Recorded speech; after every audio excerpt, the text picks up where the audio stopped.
అందరికీ నమస్కారం. అంగన్వాడీ రాష్ట్ర నాయకురాలు, అంగన్వాడీ ఫెడరేషన్ ఏఐటీసీ అనుబంధం రాష్ట్ర నాయకురాలు, డిప్యూటీ జనరల్ సెక్రటరీ అంగన్వాడీ ఫెడరేషన్కి, అదేవిధంగా అనేక లెఫ్ట్ ఉద్యమాలలో చాలా క్రియాశీలమైన పాత్ర, ఒక కార్మిక నాయకురాలే కాదు, కమ్యూనిస్ట్ నాయకురాలే కాదు, మహిళా నాయకురాలు కూడా. తనతోనే మనం ముచ్చటిస్తూ ఉన్నాం. చాలా ఆసక్తికరమైన విషయాలు, చాలా సమాజానికి సంబంధించిన అంశాలు ఈ చర్చల్లో ఉండిపోతున్నాయి. మీకు ఈ ఇంటర్వ్యూ చాలా ఆసక్తికరంగానే, చాలా యాంగ్జైటీగా సాగడానికి నేను చాలా ప్రశ్నలు రెడీ చేసుకొని వచ్చాను. సో మీరు ఈ ఇంటర్వ్యూనంతా ఆశాంతం చూడటానికి సరిపడా ప్రశ్నలు నేను రెడీ చేసుకొని వచ్చాను. సో నేను ఇంటర్వ్యూ గరిడేపల్లి సత్యనారాయణ ఇంటర్వ్యూ చేసేది. ప్రముఖ ట్రేడ్ యూనియన్ లీడర్తో మాట్లాడుతూ ఉన్నాం.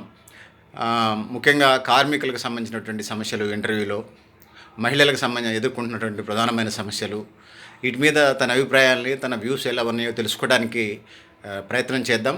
ఈ ఇంటర్వ్యూ యొక్క ఉద్దేశం కూడా అభిప్రాయాలు, వ్యూస్ తెలుసుకోవడం కోసంగానే భావించాలని కోరుతూ ఉన్నాను.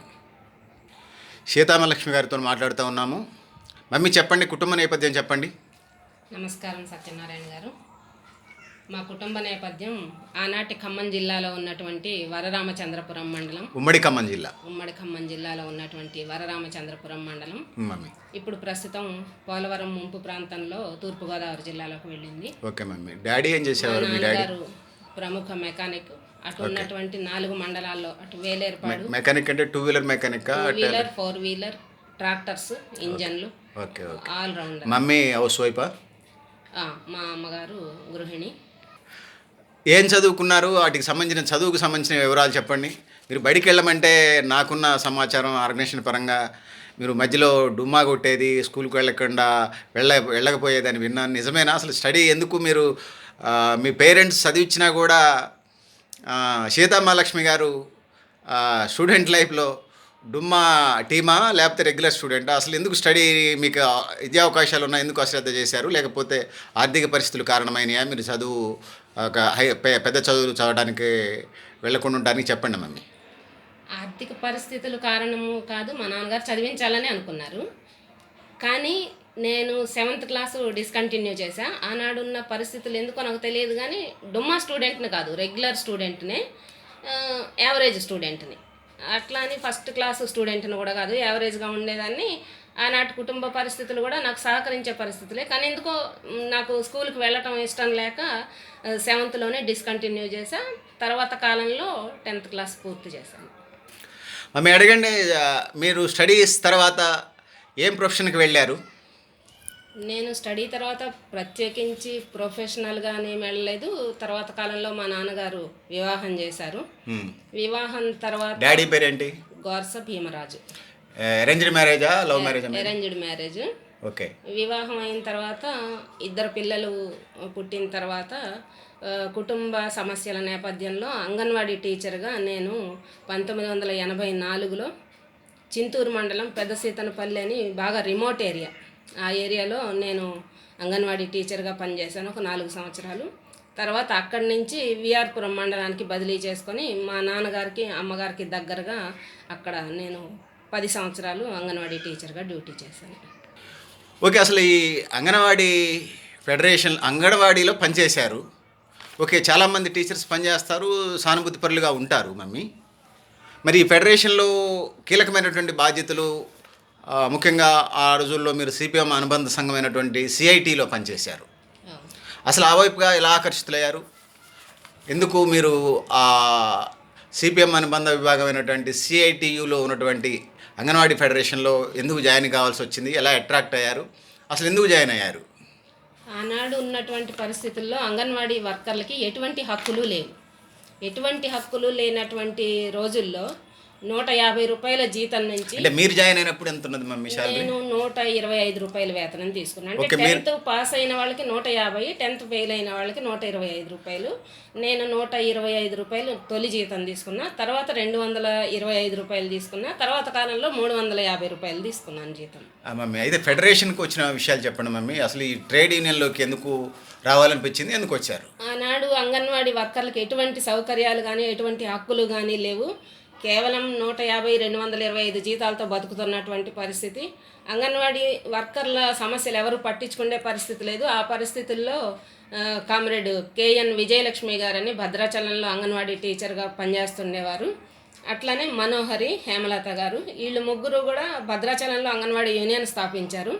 అట్లనే విఆర్పురం ప్రాజెక్టులో కూడా యూనియన్ స్థాపించాలనే లక్ష్యంతో అక్కడికి వచ్చి అక్కడ ఉన్నటువంటి సిపిఎం పార్టీ లీడర్స్తో మాట్లాడి ఇట్లా సీతామహాలక్ష్మి ఉంది మన అమ్మాయి అని చెప్పి అట్లా నన్ను పరిచయం చేసుకొని అంగన్వాడీ ఉద్యమం, ఆ రోజు ఉన్నటువంటి అంగన్వాడీ వర్కర్లు అనేక సమస్యలు ఎదుర్కొండేవాళ్ళు. పర్సంటేజ్ సమస్య కానివ్వండి. ట్రేడ్ యూనియన్లో జాయిన్ అయ్యడానికి ఎన్ని సంవత్సరాలు ఉంటాయి మమ్మీ మీకు? నాకు ట్రేడ్ యూనియన్లో జాయిన్ అయ్యేటప్పటికి 29 సంవత్సరాలు. మమ్మీ కంటిన్యూ చేయండి. ఆనాడు అంగన్వాడీ వర్కర్లకి వేతనాలు తక్కువ, సౌకర్యాలు ఏమీ లేవు. కట్టెపుల్లలకి డబ్బులు ఇచ్చేవాళ్ళు కాదు, వేసిన ఉప్మా వండితే దానికి పోపు దినుసులకి డబ్బులు ఇచ్చేవాళ్ళు కాదు, మీటింగులు పెడితే ఛార్జీలకు డబ్బులు ఇచ్చేవాళ్ళు. ఎటువంటి హక్కులు లేవు, వేతనాలు తక్కువ.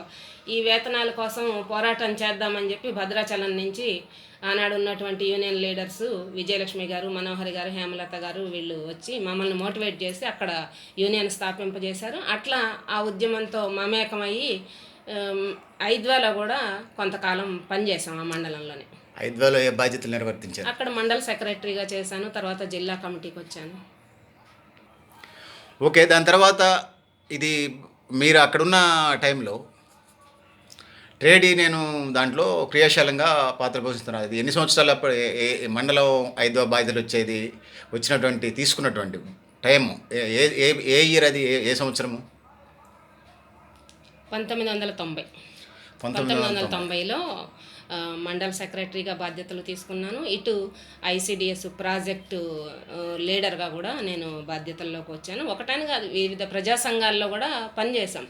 ఏదేమైనా ఈవేళ మాట్లాడుకోదలిస్తే ఈవేళ ఒక అద్భుతమైనటువంటి ఒక ప్రాధాన్యత కలిగిన రోజు.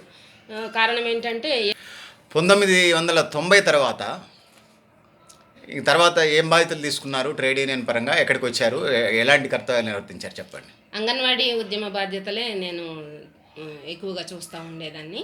తర్వాత 98లో ఖమ్మం జిల్లా సెంటర్కి హోల్ టైమర్గా వచ్చాను. ఓకే, జాబ్ చేస్తూనే ఇదంతా చేశారు? 98లో రిజైన్ చేసి. ఎందుకు? ప్రొఫెషనల్ పాలిటిక్స్, ప్రొఫెషనల్ ఆర్గనైజేషన్కి వచ్చారు? అంటే యూనియన్లో అప్పటికి ఉన్నటువంటి లీడర్షిప్, సూపర్వైజర్ పోస్టులు, ప్రమోషన్స్ వచ్చి సూపర్వైజర్స్గా వెళ్ళిపోయిన నేపథ్యంలో యూనియన్ మొత్తం ఒక వ్యాక్యూమ్ వచ్చేసింది లీడర్స్ లేకపోవడంతో.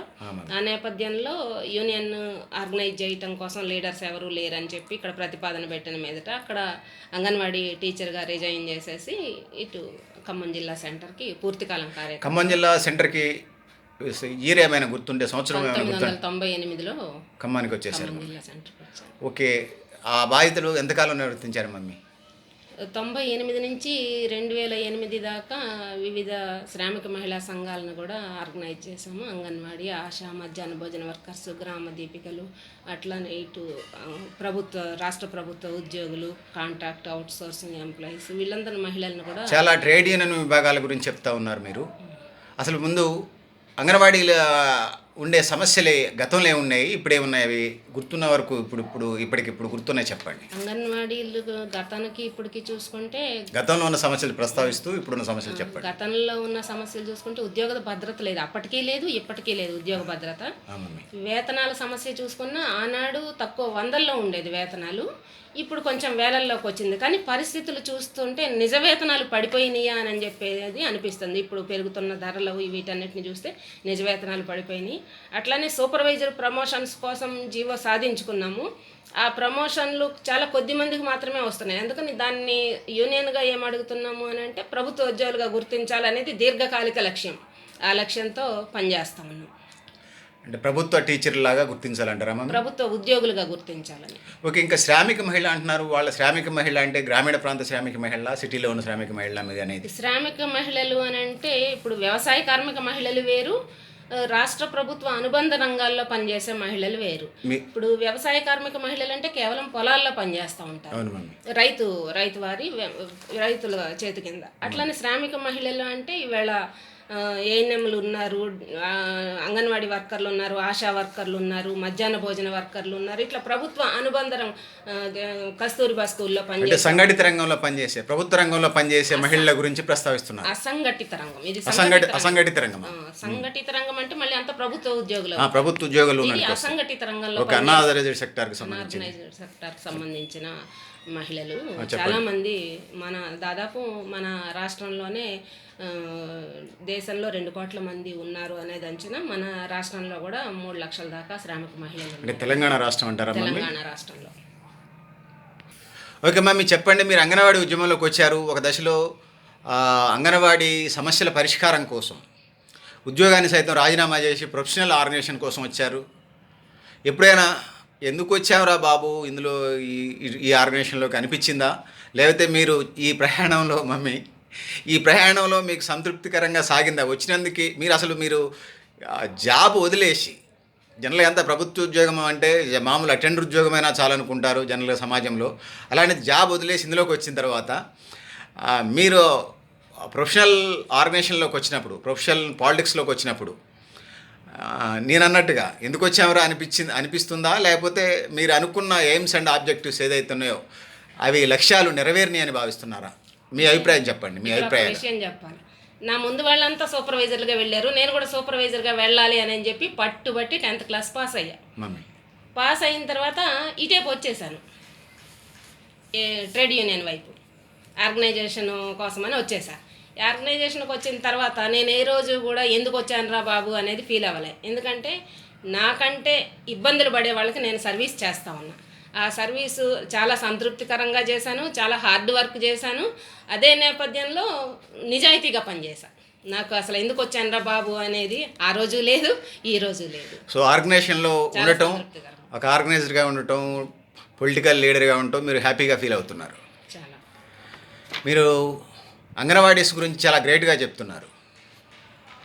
మాతా శిశు సంరక్షణకి కేంద్ర ప్రభుత్వం ముఖ్యంగా చాలా బడ్జెట్ అలాట్మెంట్ చేస్తుంది. ఇది చాలా కీలకమైన రంగం కూడా. మీరు పనిచేసినటువంటి ఐసిడిఎస్లో పౌడర్ కానీ, కోడిగుడ్లు కానీ, పాలు కానీ ఇస్తారు. కానీ అంగన్వాడీ సెంటర్ అంటేనే అదొక అవినీతి కూపమని, 100కి ఇప్పటికీ కూడా 2021లో కూడా ఇప్పటికీ 100కి దేశవ్యాప్తంగా చూసుకున్నప్పుడు 100కి ఒక 60-70% మందికి కూడా ఇప్పుడు నేను చెప్పినటువంటి పౌడర్ కానీ, కోడిగుడ్లు కానీ, పాలు కానీ అందటం లేదు అనేది ప్రధానమైన విమర్శ. లక్ష్యం నెరవేరట్లేదు. ఎందుకంటే వీక్గా ఉన్న పిల్లలకు, వీక్గా ఉన్న అమ్మలకు పౌష్టికారం కోసం ప్రభుత్వం ఒక మంచి, సెంట్రల్ గవర్నమెంట్లో ఏ పార్టీ ఉండనివ్వండి, అది యూపీఏ కానివ్వండి, ఎన్డీఏ కానివ్వండి, ఇంకా వామపక్షాలు ఉన్నటువంటి ఫ్రంట్ కానివ్వండి, ఎనీ ఫ్రంట్ భవిష్యత్తులో ఉన్నారు. కానీ ఆ లక్ష్యాలు నెరవేరటం లేదనేది సమాజం నుంచి వస్తున్న ఆరోపణలు. దీని మీద స్పందించండి మమ్మీ. ఇది ఒక రకంగా చూస్తే గతంలో బడ్జెట్ 100 రూపాయలు ఉన్నదంటే 75 రూపాయలు సెంట్రల్ గవర్నమెంట్ ఇచ్చేది, 25 రూపాయలు రాష్ట్ర గవర్నమెంట్ వేసుకునేది. అక్కడికి 100 రూపాయల బడ్జెట్ ఫుల్ఫిల్ అయ్యాయి. ఇప్పుడు ప్రస్తుత పరిస్థితుల్లో ఈ గవర్నమెంట్, బీజేపీ గవర్నమెంట్ వచ్చిన తర్వాత 25 రూపాయలు మాత్రమే సెంట్రల్ గవర్నమెంట్ ఇస్తుంది, 75 రూపాయలు స్టేట్ గవర్నమెంట్ వేసుకుంటుంది. ఇందాక మీరు చెప్పారు కోడిగుడ్లు, పిండి ఇవి సరిగ్గా అందటం లేదు. ఇది తప్పు. ఎందుకు అనంటే మ్యాక్సిమం కింది స్థాయిలో పోషక లోపంతో బాధపడే పిల్లలందరికీ కూడా ప్రభుత్వం పోషకాహారాన్ని అందించాలనే ప్రయత్నమే చేస్తుంది. ఇందులో ఈ రవాణాలో ఎక్కడన్నా తేడాలు వస్తే 1-2 రోజులు గ్యాప్ వస్తుందేమో కానీ పోషకాహారం కింది స్థాయి వాళ్ళకి అందటం లేదు అని అంటే ఒక రకంగా అంగన్వాడీ వర్కర్ని అవినీతిగా చూపించే కుట్రలో ప్రజలు ఆ రకంగా ఫీల్ అయ్యి వాళ్ళ మీద అభాండాలు వేస్తూ ఉన్నారు. అంతే తప్పితే ఇది సరే ఇది నిర్వహణ లోపం అనేది కాదు. మమ్మీ నేనేమంటున్నానంటే, గరిడేపల్లి సత్యాన్ని చెప్పట్లా, ఆయన నడిపేటువంటి సంస్థ చెప్పట్లేదు. గవర్నమెంట్ ఆఫ్ ఇండియా చెప్పే రికార్డులే 100కి 70% అందుతున్నది పౌష్టికాహారం కానీ, పాలు కానీ, ఎగ్స్ కానీ అనేది గవర్నమెంట్ విజిలెన్స్ అండ్ మానిటరింగ్ కమిటీలే చెప్తున్నాయి. ఇది అవినీతి కోపంలో కూరుకుపోయిందని. మీరేమో అంగన్వాడీ యూనియన్ లీడర్ కాబట్టి వాళ్ళని మద్దతుగా మాట్లాడుతున్నట్టుగా కనిపిస్తున్నది. సో వాస్తవ పరిస్థితిని మీరు ఒక గల్లీ లీడరు, లేకపోతే ఒక గ్రామ స్థాయి, లేకపోతే 10 గ్రామాల లీడర్ అయితే, లేకపోతే ఒక మండల లీడర్ అయితే నేను అంత స్పెసిఫిక్గా ఒత్తిడి చేసి అడగను. మీరు ఒక స్టేట్ లీడర్గా ఉండి అంగన్వాడీలో ఉన్నటువంటి జరిగేటువంటి అవినీతుల మీద ఉండేటువంటి, నేను కేడర్ చెప్పను ఏ కేడర్లో ఉన్నారు, లక్షలు కోట్ల రూపాయలు సంపాదిస్తున్నారు అనేది ప్రధానమైనటువంటి ఆరోపణే కాదు, వాస్తవం కూడా. మీరేమో అసలు రూపాయి కూడా అవినీతి జరగట్లేదని మీరు అంటున్నారు. ఇంకొక వైపు ఏమో అసలు అందట్లేదు అనేది గవర్నమెంట్ నివేదికలు చెప్తా ఉన్నాయి. మీరు అందరికీ అందుతుంది, అవినీతి లేదంటున్నారు. ఇందులో పరమార్థం ఏంటి చెప్పండి? భారతదేశం పోషకాహార లోపంలో చూస్తే కింద నుంచి 132వ స్థానంలో ఉంది. ఇది అంగన్వాడీ వర్కర్లు గుడ్లు పాలు పంచితే పోషకాహార లోపం తగ్గిపోయిన పరిస్థితి కాదు. అంటే ప్రభుత్వ విధానాలే పేదల ఆకలి తీర్చే విధంగా లేవు. ప్రభుత్వ విధానాలు పేదల కడుపు నింపే విధంగా లేవు. ఇదంతా పెట్టుబడిదారు వ్యవస్థలో నడుస్తున్నటువంటి కార్పొరేట్లకి ఊడిగం చేసే ప్రభుత్వం మనం ఇప్పుడు చూస్తాం. మీరు కమ్యూనిస్ట్ లీడర్ కాబట్టి నేనేమంటున్నానంటే, మీరు కమ్యూనిస్ట్ లీడర్ కాబట్టి ప్రతిదానికి మీకు పెట్టుబడిదారులు, క్యాపిటలిస్టులు, సామ్రాజ్యవాదులు అనే డైలాగులే వస్తాయి మీకు. కానీ ప్రభుత్వం, ఏ ప్రభుత్వం ఉన్నా, వామపక్షాలను నడిపేటువంటి, వామపక్షాల మద్దతు ఇచ్చిన యూపీఏ ప్రభుత్వం ఉన్నప్పుడు ఈ విమర్శలను పడ్డాయి, ఎన్డీఏ ప్రభుత్వం ఉన్నప్పుడు ఈ విమర్శలను పడ్డాయి. సో అంగన్వాడీ టీచర్లు 1000, 4000 మిగిలించుకునేందుకు మాకు ఇబ్బంది లేదు. 100కి 70% మందికి అందుతున్నాయి. రెండోది ఇంకొకటి మమ్మీ, అవినీతి పెద్ద ఎత్తున ఉన్నది. అదే అడుగుతున్నాను నేను. మీరు ప్రత్యేకంగా మళ్ళీ కమ్యూనిస్టు డెలివరీ డైలాగ్స్ ఉన్నాయి కదా, పంచి డైలాగులు, సామ్రాజ్యవాదం, క్యాపిటలిజం, బూర్జువా శక్తులు, ఇవి కాకుండా దీనికి చెప్పండి డైరెక్ట్గా. అవినీతి మీద ఖచ్చితంగా 100కి 60-70% మందికి అందుతుంది. 100కి 100% అందినప్పుడు అసలు అంగన్వాడీ పెట్టిన ఉద్దేశం కూడా 100కి 100% తల్లి పిల్లలకు సంబంధించింది మమ్మీ. వాళ్ళకి పౌష్టికాహారం అందాలని కదా. కానీ అది జరగటం లేదు. దాని మీద స్పందించండి. అది జరగటం లేదు. 100కి 100% ఏ గవర్నమెంట్ కూడా సక్సెస్ కాదు. ఇందులో అవినీతి ఉంది అని అనుకోవటానికి ఉదాహరణ, ఒకప్పుడు ఉంది అని అంటే అవినీతి ఉంది అని చెప్పగలను. ఎందుకంటే అప్పుడు తమ సిస్టమ్ లేదు, ఓటీపీ సిస్టమ్ లేదు, ఏం లేదు. ఇప్పుడు స్టేట్ గవర్నమెంట్ నుంచి ఆయిల్ వచ్చిందంటే ఎంతమంది గర్భిణీలకు వస్తుంది అనేది తంబు వేయించుకుంటున్నారు, ఎంతమంది గర్భిణీలకి పిల్లలకి గుడ్లు అందుతున్నాయి అనేది తంబు వేయించుకుంటున్నారు. అక్కడ ఇవ్వకపోతే ప్రజలు అంగన్వాడీ టీచర్ని ప్రశ్నించే ఇది నేను చెప్పడం. ఒకటి మమ్మీ, మీరేమో ఖచ్చితంగా అంగన్వాడీ ఫెడరేషన్ లీడర్గానే మాట్లాడుతున్నారు, నేను ప్రజల తరపున మాట్లాడుతున్నాను. నేను పలానా లక్ష్మి, పలానా పుల్లమ్మ, పలానా ఎల్లమ్మ అని నేను పేరు స్పెసిఫిక్గా నేను అంటం లేదు. జనరల్గా సిస్టమ్ మీద మాట్లాడుతున్నాను. సో అందుకోసం అంగన్వాడీ టీచర్స్కి కోడిగుడ్లు రాంగలోనే అవి కిరాణం కొట్లో తెల్లారి దర్శనమిస్తాయి అంటున్నారు ప్రజలంతా. దీని మీద స్పందించండి. ఇది వాస్తవం కాదంటారా? అది మా దృష్టికి అయితే రాలేదు, కిరాణా కొట్లకు వెళ్తున్నాయి అనేది. అది ఏమన్నా ఉంటే సిడిపిఓలు, సూపర్వైజర్లు, మేము కూడా ఎక్కడ అవినీతి. ఎందుకు వామపక్షాల లీడర్స్కి స్పెట్స్ పెట్టుకోరా? కనిపించడం లేదా? వామపక్ష జనం అందరికీ కనిపించాడండి నేను మాట్లాడేది. అక్కడ అవినీతి జరిగింది అంగన్వాడీ టీచర్ అంటే మా సంఘంలో అవసరం లేదు. ఎందుకంటే నిజాయితీగా పనిచేసే టీచర్స్ని మేము ఇంక్లూడ్ చేస్తాం. ఇక్కడ నేను కూడా 100లో ఎక్కడైనా ఒక 5-10 రూపాయలు ఎక్కడైనా డ్యామేజ్ జరిగిందంటే మేము కూడా పట్టించుకోము. ఇక్కడ 100కి 40-50% పైగా అందనటువంటి పరిస్థితి ఉన్నది, ఫ్రాడ్ జరుగుతూ ఉన్నది అనే దాని మీద చేస్తున్నాం. జరిగితే సీతామహాలక్ష్మి అరికట్టే పరిస్థితిలో లేదు. దానికి ఒక వ్యవస్థ ఉంది, సిడిపిఓలు, సూపర్వైజర్లు, అక్కడ ఒక వ్యవస్థ ఉన్నది. ఆ వ్యవస్థ అంతా కూడా అవినీతి కూపంలో కూరుకుపోయింది అనేది వినిపిస్తున్నమాట. చేయలేను కదా, ఆ వ్యవస్థ అవినీతి కూపంలో మీరు ఫెడరేషన్ లీడర్గా మమ్మీ, మీరు ఫెడరేషన్ లీడర్గానే మాట్లాడుతున్నారు కానీ ఆ ట్రాక్ దాటి రావట్లేదు. మమ్మీ చెప్పండి, మీరు ట్రేడ్ యూనియన్ పరిధి దాటి వచ్చి చెప్పాలి. అవినీతి ఉందంటున్నాను నేను, మీరు లేదంటున్నారు. ఉండొచ్చు, కానీ అది అందరికీ ఆపాదించడం కరెక్ట్ కాదనేది. అక్కడ ఒక వ్యవస్థ ఉంది. ఆ వ్యవస్థ వాళ్ళకి 1000 రూపాయలు వేతనాలు ఇస్తూ ఉన్నారు, సూపర్వైజర్లకి, సిడిపిఓలకి, పైన ఉన్నటువంటి అధికారులు, పీడీలు, ఇవంతా ఉంది. కాంట్రాక్టర్ల అవినీతి ఉంది. కాంట్రాక్టర్లు సరిగ్గా వెయ్యరు, గుడ్లు సరిగ్గా వెయ్యరు, పాలు తీసుకొచ్చి సరిగ్గా వెయ్యరు. దీనివల్ల ఏమవుతుందంటే పక్కన అంగన్వాడీ సెంటర్లో ఫీడింగ్ ఇస్తున్నారు, నువ్వు ఇవ్వట్లేదేమని చెప్పి ఇక్కడ ఒత్తిడి చేసే పరిస్థితి ఉంది. ఇక్కడికి రావు ఒక టైంలో. ఇప్పుడు కార్గో తీసుకొస్తున్నారు. వీళ్ళ ఇబ్బందులను కూడా మీరు గమనంలో పెట్టుకోవాలి. ఎందుకంటే ఇప్పుడు కార్గో బస్సు గ్రామాలకు వెళ్తుంది. 4-5 కిలోమీటర్ల దూరంలో కార్గో బస్సు ఆపుతున్నారు. మీరు నెత్తి మీద పెట్టి మోసుకొని వెళ్ళండి అంటున్నారు. ఆటో వాడేమో 200-300 అడుగుతున్నాడు. ₹1 బడ్జెట్ అంగన్వాడీ వర్కర్కి రాదు. ఈ ఛార్జీలు ఇవ్వరు. రేషన్ షాప్ నుంచి బియ్యం మోసుకొని వెళ్తే 2 మూటలు మోసుకెళ్తే ₹100 ఇవ్వాలి. సో అంగన్వాడీ ఇబ్బందులు ఉన్నాయి. బయట సమాజంలో ఏమంటున్నారంటే జనరల్గా గ్రామీణ ప్రాంతాల్లో ఒక 3000కే 5000కే కుటుంబాలు జీవిస్తూ ఉన్నాయి. కానీ అంగన్వాడీ టీచర్స్కి మమ్మీ 10,000, 10,500 పైగా మినిమం టీచర్స్కే వస్తున్నాయి. ఇవి కాకుండా పాలు, పిండి అవి కొంచెం వాడుకున్నారంటే సమాజంలో కానీ వాళ్ళున్న ప్రజలు కూడా అంతగా సీరియస్గా పెట్టించుకోరు. ఇది పెద్ద ఎత్తున అవినీతి జరుగుతుందనే దాని మీద విమర్శలు ఉంటుంది. అయితే మీరు చెప్పేది అంగన్వాడీ ఫెడరేషను వాళ్ళ హక్కుల తరపు నుంచే ఆ యాంగిల్లో నుంచే మాట్లాడుతున్నారు కానీ బయట జరిగేది మీ దృష్టికి వచ్చిందో రాలేదో, ఒకవేళ వచ్చినా కూడా స్పెట్స్లో కనిపించలేదేమో అనిపిస్తున్నది.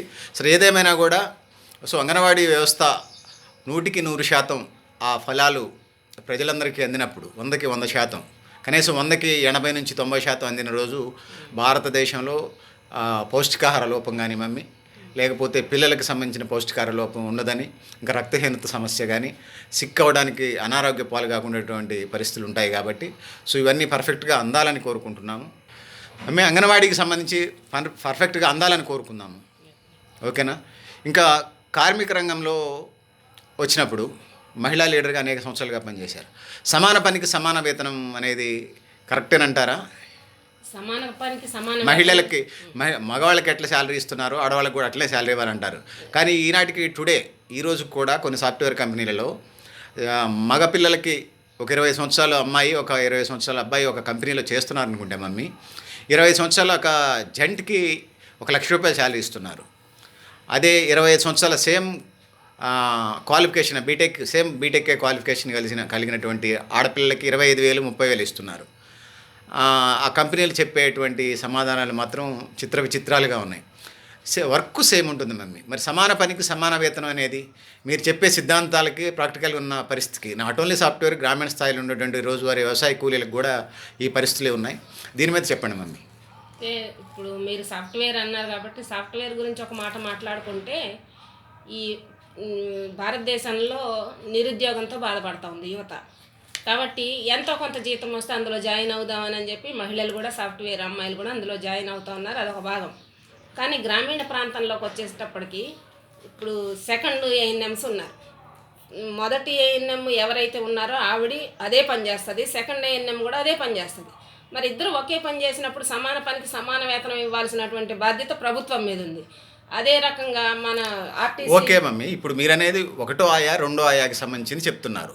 నేనేం అడుగుతున్నానంటే మగవాళ్ళకి ఆడవాళ్ళకి సంబంధించి మీరు అనేక సంవత్సరాలు కార్మికోద్యమంలో పనిచేశారు కాబట్టి మగవాళ్ళకు ఒక కూలి ఉంటుంది, ఆడవాళ్ళకు ఒక కూలి ఉంటుంది.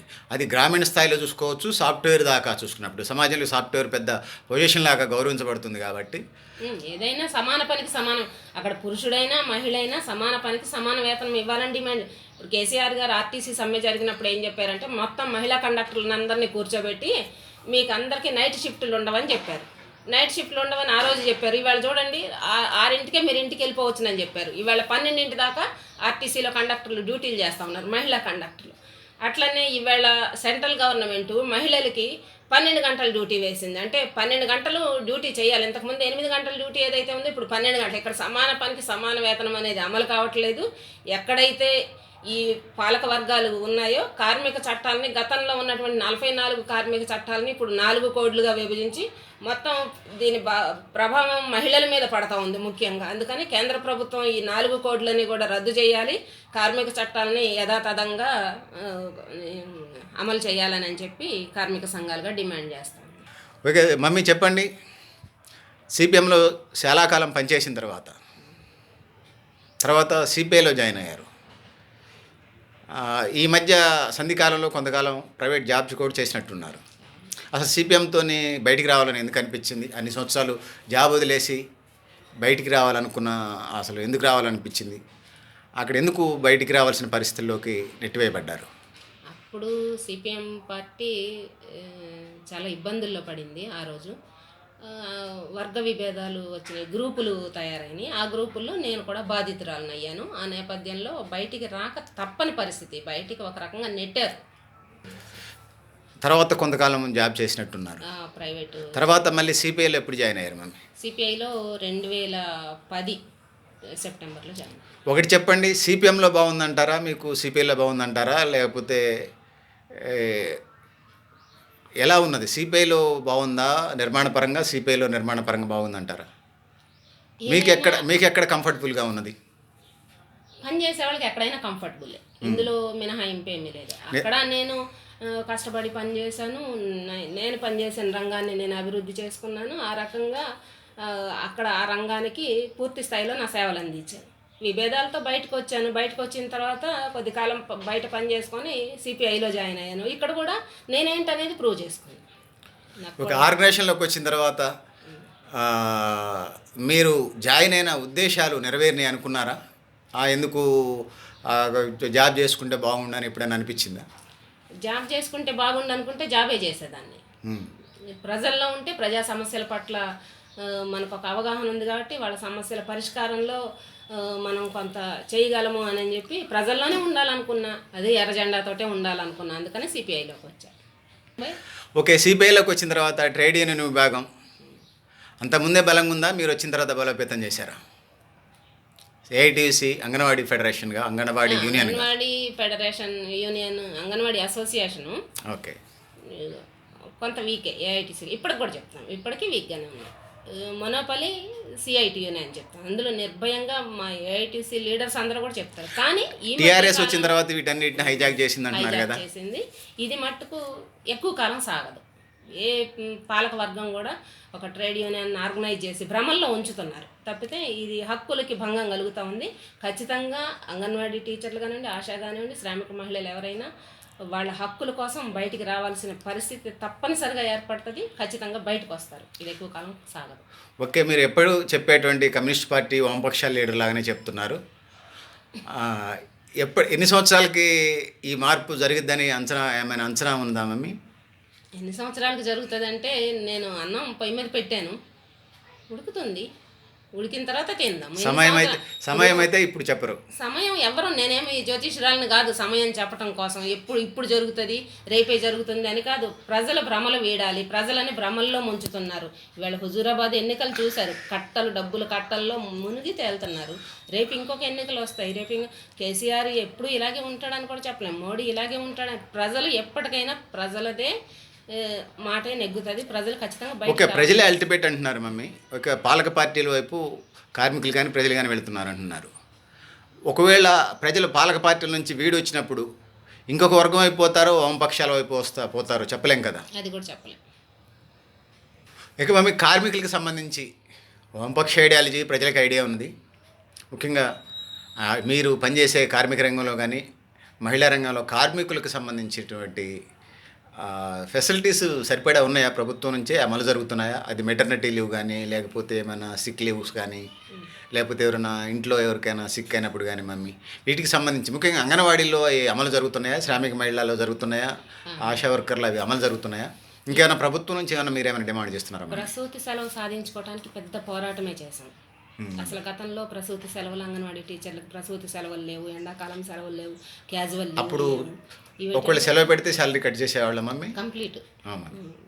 తర్వాత కాలంలో 20 రోజులు అంగన్వాడీ వర్కర్లకి క్యాజువల్ లీవ్లు ఇచ్చారు. ఇప్పుడు 6 నెలలు మెటర్నిటీ లీవ్ ఇస్తూ ఉన్నారు అంగన్వాడీ టీచర్లకు. కానీ ఎవరికైనా ఇప్పుడు 6 నెలలు మెటర్నిటీ లీవ్ ఇస్తూ ఉంది గవర్నమెంట్. ఇవన్నీ అంటే జీతంతో కూడినటువంటి సెలవులు ఇస్తారు. ఒకటి చెప్పండి మమ్మీ, ఈ సంతృప్తిగా ఉన్నారా? ఇంకా అంగన్వాడీ ఫెడరేషన్కి సంబంధించి అంగన్వాడీలో పనిచేసే ఆయాలు కానీ టీచర్స్ కానీ సంబంధించినటువంటి పైన ఆఫీసర్స్ కానీ మీరు సంతృప్తిగా ఉన్నారా? ఇంకేమైనా మీ డిమాండ్స్ ఉన్నాయా? ప్రభుత్వానికి సంబంధించి చేయట్లేదు అనేది ఏమైనా ఉందా మీ నోటీస్లో? ప్రభుత్వం ఏమీ చేయటం లేదు. ఇప్పుడు అంగన్వాడీ వర్కర్లకు సంబంధించి 30% పిఆర్సీ అని చెప్పి గవర్నమెంట్ జీవో విడుదల చేసింది. జూలై నుంచి ఇస్తానని చెప్పి రాష్ట్ర ప్రభుత్వ ఉద్యోగులందరికీ ఇచ్చింది. కాంట్రాక్ట్ అవుట్సోర్సింగ్ స్కీమ్ వర్కర్లకి ఆ వేతనాలు అనేవి ఇంతవరకు చెల్లించలేదు. జూలై నెల నుంచి ఎదురు చూస్తున్నారు. ఈ నెల వస్తాయి, ఈ నెల. అది ఫైనాన్స్ క్లియరెన్స్ కావట్లేదు. ఇదొకటి చాలా అసంతృప్తితో ఉన్నారు. రెండవది, సూపర్వైజరు ప్రమోషన్స్ కోసం నోటిఫికేషను హైదరాబాద్ జోన్కి ఇచ్చారు. ఇటు వరంగల్ జోన్కి ఇంకా నోటిఫికేషన్ ఇవ్వలేదు. దానికోసం చూస్తూ ఉన్నారు. ఇంకోటి ఏంటంటే, తక్కువ సంఖ్యలో ఈ సూపర్వైజర్ పోస్టులు ఉన్నాయి. ఎక్కువ సంఖ్యలో 10th క్లాస్ పాస్ అయ్యి 10 years సీనియారిటీ ఉన్నటువంటి అంగన్వాడీ వర్కర్లు ఉన్నారు. దానివలన అసలు మా పరిస్థితి ఏంటి అని చెప్పి గందరగోళంలో ఉన్నారు. అందుకని ట్రేడ్ యూనియన్స్ ఏమడుగుతూ ఉన్నాయంటే, రాష్ట్ర ప్రభుత్వ ఉద్యోగులుగా గుర్తు ఇప్పుడు 45 సంవత్సరాలుగా స్కీమ్ వర్కర్లుగా పనిచేస్తున్నారు అంగన్వాడీ వర్కర్లు. ఇవాళ కాదు, నిన్న కాదు, 1975లో ఇందిరాగాంధీ ప్రభుత్వం ఐసీడీఎస్ని ప్రవేశపెట్టింది. ఆ ప్రవేశపెట్టిన అప్పటి నుంచి చేస్తున్నటువంటి వాళ్ళు చాలామంది చనిపోయారు. చనిపోయిన వాళ్ళ గురించి వదిలేస్తే బతికున్న వాళ్ళ గురించి చూస్తే ఎప్పటికీ ఇట్లా అంగన్వాడీ వర్కర్గానే చనిపోవాలా అని చెప్పి బాధపడే పరిస్థితి ఉంది. ఒకటి చెప్పండి మమ్మీ, అంగన్వాడీస్ రిలీవ్ అయితే అంటే రిటైర్డ్ అయితే మమ్మీ, అటు ఆయాలు కానీ ఇటు టీచర్స్ కానీ సంబంధించిన పై అధికారులు కానీ పెన్షన్ స్కీము ఏదో లేదంటున్నారు. దాని మీద ఏదో ఫైట్ జరిగింది. ఎంతవరకు వచ్చింది అది? అంగన్వాడీ వర్కర్లకి పెన్షన్ అనేది లేదు. సెంట్రల్ గవర్నమెంట్ లేదు, పెన్షన్ ఇవ్వాలి, అట్లానే ఎక్స్గ్రేషియా ఇవ్వాలి, చనిపోయినప్పుడు కూడా ఆ బెనిఫిట్స్ ఇవ్వాలి అని చెప్పి డిమాండ్ చేస్తూ ఉన్నాం. అదే నేపథ్యంలో రిటైర్మెంట్ అని అడిగారు. గతంలో కేసీఆర్ గారు రిటైర్మెంట్ బెనిఫిట్ అని చెప్పి ఒక జీవో తీసుకొచ్చి 60 సంవత్సరాలకి రిటైర్ అయితే 30,000 రూపాయలు మీకు ఇస్తానని జీవో తీసుకొచ్చారు. అందులో ఏంటంటే ఆ జీవోలో ఇటు అంగన్వాడీ వర్కరు నేను రాజీనామా చేస్తున్నానని తను పత్రం రాసి ఇవ్వాలి. అంగన్వాడీ వర్కర్కి సంబంధించినటువంటి తల్లిదండ్రులు, కూతుళ్ళు, కోడళ్ళు, కొడుకులు కూడా సంతకాలు పెట్టి ఇవ్వాలి. దీనివలన ఆ రిటైర్మెంట్ జీవో అనేది అట్లా ఆగింది. ఎవరు రిటైర్ కాలేదు. కొంతమంది అధికారులు ఒత్తిడి చేసి కొంతమంది రిటైర్ చేశారు. వాళ్ళకి ఇంతవరకు డబ్బులు రాలే. 30,000 కూడా ఇన్ని సంవత్సరాలు చేసి ఈ 30,000 కోసం రాజీనామా చేయాలా అనే బాధలో ఉన్నారు అంగన్వాడీ టీచర్లు. అందుకని ఆ జీవోని మేము యాక్సెప్ట్ చేయటంలే. ఎవరు మళ్ళీ 60 సంవత్సరాలు దాటి 50 సంవత్సరాలు దాటి చనిపోతే ఆ 30,000 కూడా రావు. చనిపోయిన వాళ్ళకి 30,000 ఇస్తున్నారు. 50 ఏళ్ళ తర్వాత చనిపోతే ఆ 30,000 కూడా రావు. అంటే 50 సంవత్సరాలకే చనిపోవాలా? ప్రభుత్వ విధానం ఇట్లా ఉంది. దీన్ని ఆర్గనైజేషన్స్ ఏవి కూడా యాక్సెప్ట్ చేయటం లేదు. రిటైర్మెంట్ బెనిఫిట్ ప్రకటించు 5 లక్షల రిటైర్మెంట్ బెనిఫిట్ అడుగుతా ఉన్నాయి ట్రేడ్ యూనియన్స్, అంగన్వాడీ అసోసియేషన్స్ అన్నీ కూడా. 5 లక్షల రిటైర్మెంట్ బెనిఫిట్ ఇచ్చి 10,000 రూపాయలు పెన్షన్ ఇచ్చి రిటైర్ చేయమని అడుగుతా ఉన్నాయి. ఎందుకంటే 45 సంవత్సరాలుగా తల్లి పిల్లల సంక్షేమం కోసం పనిచేస్తూ ఉన్నారు. పోషకాహార లోపాన్ని తగ్గించడం కోసం పనిచేస్తున్నారు. ముఖ్యంగా పిల్లలు బడి మానివేయకుండా ఉండటం కోసం అంగన్వాడీలో ట్రైనింగ్ అవుతున్నారు. పిల్లలు భవిష్యత్తులో డ్రాప్ అవుట్స్ ఉండకూడదని. ఇంకా ఇన్సూరెన్స్ వాటికి సంబంధించి ఏమని చెప్పండి మమ్మీ. చాలామందికి హెల్త్ ఇన్సూరెన్స్ కవరేజ్ ఉంది రాష్ట్ర ప్రభుత్వ ఉద్యోగులందరికీ. అంగన్వాడీ వర్కర్లకు మాత్రం ఆరోగ్య కార్డులు లేవు, హెల్త్ కార్డులు లేవు, హెల్త్ ఇన్సూరెన్స్ కవరేజ్ లేదు. చనిపోయినప్పుడు కూడా ఎటువంటి కనీసం మట్టి ఖర్చులకు కూడా డబ్బులు ఇచ్చే పరిస్థితిలో ఈ బెనిఫిట్స్ అన్ని మీరు యూనియన్గా ఫెడరేషన్గా అడుగుతా ఉన్నాం. మీరు యూనియన్ ఫెడరేషన్కి సంబంధించి అంగన్వాడీ యూనియన్గా పేరుగా కానీ అంగన్వాడీ ఫెడరేషన్ పేరుతున్నటువంటి సమస్యలన్నీ తీరాయా? ఇంకా ఏమైనా తీరాల్సినవి ఉన్నాయా? ఇవి ఎలా పరిష్కారం అవుతాయి అనుకుంటున్నారు మీరు? తాత్కాలిక సమస్యలు పరిష్కారం కోసం ఉద్యమాలు అవి చేస్తూ ఉన్నాం. అదే నేపథ్యంలో దీర్ఘకాలిక సమస్యలు అనేవి ఉన్నాయి. దీర్ఘకాలిక సమస్యలు పరిష్కారం కావాలి అని అంటే ఖచ్చితంగా అన్ని యూనియన్స్ ఏకమై ఐక్య పోరాటాలు చేస్తే తప్పితే ఈ సమస్యలు పరిష్కారం అయ్యే పరిస్థితి కనిపించడం లేదు. ఈ మధ్యకాలంలో సెప్టెంబర్ 24వ తారీఖున ఆల్ ట్రేడ్ యూనియన్స్ కలిపి స్కీమ్ వర్కర్లు సమ్మె నిర్వహించాం ప్రభుత్వానికి మా సమస్యలన్నీ తెలియచేయటం కోసం. ఆ నేపథ్యంలో స్కీమ్ వర్కర్లు స్టేట్ గవర్నమెంట్ సెంట్రల్ గవర్నమెంట్ ఇందులో ఆల్ ట్రేడ్ యూనియన్స్ ఉన్నాయి. ఏఐటియుసి, సిఐటియు, ఐఎఫ్టియు, ఐఎన్టీయూసి, టిఎన్టీయూసి, టిఆర్ఎస్కేవి అన్ని ఆల్ ట్రేడ్ యూనియన్స్ కేంద్రంలో రాష్ట్రంలో పార్టీలకు అతీతంగా కార్మిక సంఘాలన్నీ ఒక బిఎంఎస్ తప్ప మిగతా అన్ని కార్మిక సంఘాలు కూడా ఈ సమ్మెలో పాల్గొన్నాయి. ఈ సమ్మెలో అనేక లక్షల మంది కార్మికులు పాల్గొన్నారు. రిప్రజెంటేషన్ సెంట్రల్ గవర్నమెంట్కి కూడా వెళ్ళింది. ఓకే మమ్మీ, మీ సమస్యలు పరిష్కారం కావాలని కోరుకుంటా ఉన్నాం. మమ్మీ ఇంకేమైనా చెప్పాలనుకుంటున్నారా? అవినీతి అనేది వ్యవస్థలో ఒక భాగం అయింది. దాన్ని అందరికీ తగిలించడం అనేది కరెక్ట్ కాదు. అది వ్యవస్థలో లోపాలు ఉన్నాయి. వ్యవస్థ మారాలి. ఒక ఐసిడిఎస్ వ్యవస్థే కాదు, అన్ని సంస్థల్లో అవినీతి అనేది ఉంది. మనం సంస్థల్ని కామెంట్ చేయను ఈ సంస్థ ఆ సంస్థ అని. అది ఎవరికి వాళ్ళు ఇది నాది నేను అని చెప్పి ప్రశ్నించుకొని దాన్ని దూరం చేసే ప్రయత్నంలో నిజాయితీగా పనిచేయాలని చెప్పి నా యొక్క అభిప్రాయంలో. ప్రతి డిపార్ట్మెంట్లో విజిలెన్స్ మానిటరింగ్ కమిటీ అని ఉంది. ఆ కమిటీ ప్రతి సంవత్సరం వస్తూ ఉంటారు.